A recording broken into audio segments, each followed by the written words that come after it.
Hello guys. आज बात करते हैं जो कि हम सब के लिए कॉमन टॉपिक है, पुअर और रिच क्लास के बारे में। अब चलो शुरू करते हैं।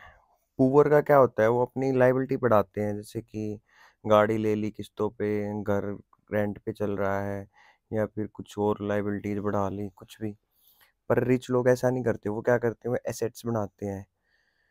गाड़ी अगर वो लेंगे तो कमर्शियल पर्पज से लेंगे। एसेट्स की डेफिनेशन आप समझते होगे, नहीं समझते होगे तो मैं बता देता हूँ। एसेट्स वो चीज़ होती है जिससे आपको, जो आपको बाद में पैसा कमा के दे। स्टार्टिंग में तो उसमें पैसे लगेंगे। जैसे गाड़ी का एग्जांपल ले लो, कमर्शियल व्हीकल लेंगे, वो कैब में लगा देंगे, या फिर ऑटो ले लेंगे, उस पर ड्राइवर रख देंगे, तो उस चीज़ को एसेट्स बोलते हैं। ठीक है। तो अब यहाँ पे पुअर लोग होते हैं जो वो लाइबिलिटीज ही बढ़ाते रहते हैं, और रिच लोग एसेट्स बढ़ाते हैं। Second point, one way of income. जो गरीब लोग होते हैं उनका एक ही साधन होता है कमाई, जहाँ से पैसा आता है, बस। वो एक ही चीज़ पे डिपेंड है, जॉब कर रहे हैं तो जॉब पे ही डिपेंड है, वो अदर सोर्सेज बनाते ही नहीं है। कहीं और से पैसा आए उसके लिए वो मेहनत भी नहीं करते, अपने कंफर्ट जोन में रहते हैं, और बाहर निकलने से उनको डर लगता है। पर जो रिच लोग हैं वो क्या होता है, वो करते हैं, उनके पास बहुत सारे ऑप्शन होते हैं इनकम के। मल्टीपल वेज होते हैं, कहीं कहीं से पैसा आ रहा है, तीन चार जगह से, इसलिए वो आगे बढ़ते ही रहते हैं। नेक्स्ट पॉइंट क्या है, नो पैसिव इनकम सोर्स। गरीब लोगों के पास पैसिव इनकम का कोई सोर्स नहीं होता।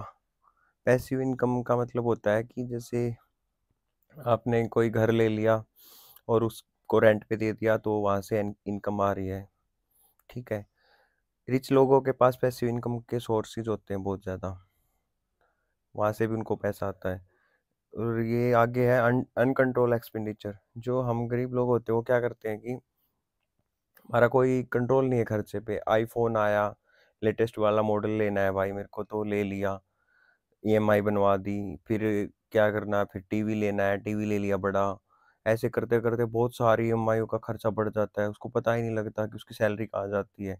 क्यों? कंट्रोल नहीं है उसका अपने खर्चे पे। और कंट्रोल नहीं है तो वो फंसता रहता है, फिर पर्सनल लोन लेगा, एक लोन के बाद दो लोन, तीन लोन, फंस जाएगा, बुरा हाल हो जाएगा।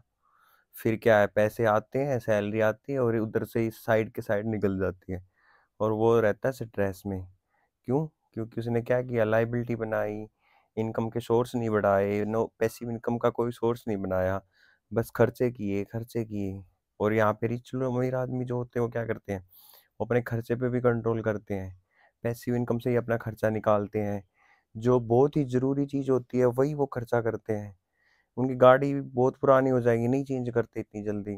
फ़ोन भी पुराने रहते हैं, हर साल नहीं बदलते फ़ोन भाई।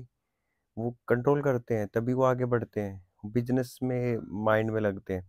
हम जैसे लोग कहीं पे बैठेंगे तो क्या बातें करेंगे, भाई मैं तो वहाँ घूमने गया था, मैंने तो वो गाड़ी लेनी है, मैं तो उस होटल में खाना खा के आया, मैंने तो वो जूते लिए, मैंने ये लिया वो लिया। सारी बकवास की बात। और जो अमीर आदमी होंगे वो क्या बातें करेंगे, कहीं पे बैठेंगे, असल में तो वो ज़्यादा से ज़्यादा टाइम किसी को देते नहीं है, और अगर बैठेंगे तो बिजनेस की ही बातें करेंगे। मैंने यार वहाँ पे भी सेटअप कर दिया है, उस कंपनी में मेरे ये शेयर ले रखे हैं। तो उनकी जो बातें होंगी ना, वो भी बिजनेस पर्पज की होंगी। तो गाइड समझो आप, ये चीज़ें ध्यान में रखो, लाइबिलिटी मत बनाओ, एसेट्स बढ़ाओ, अपने इनकम के सोर्सेज बनाओ, एक से ज़्यादा सोर्स बनाओ, पैसा बनाओ, पैसे पे जोर दो। Thank you.